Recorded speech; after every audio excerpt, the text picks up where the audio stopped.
Devonthink versus Paperless. In today's video, we are going to review Devonthink versus Paperless. So let's get started. First, we will talk about Devonthink. It is a platform for only Mac and iOS users. It primarily uses a hierarchical database structures with folders and subfolders.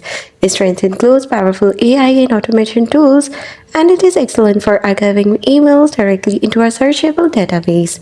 It is highly reliable and private for long-term storage. Let's talk about its weaknesses.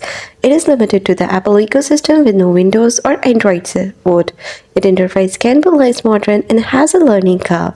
Now, it is best for Apple users who need deep integration, advanced automation, and email archiving in one place. Now let's talk about Paperless NGX. It is a platform that has features cross-platform, web-based, and self-hostable. It does not rely on a traditional folder structure. Instead, it relies on full-text search and automated tagging where you will see a flat list of documents. Its strengths include open source and self-hosted, offering privacy and control. It is excellent at automatically consuming documents from washed folders, making scanning and import easier. It supports mobile applications for scanning and access on the go. Its weaknesses include it does not have a built-in folder hierarchy, which can be disorienting for some users, and has less powerful built-in AI compared to Devonthink.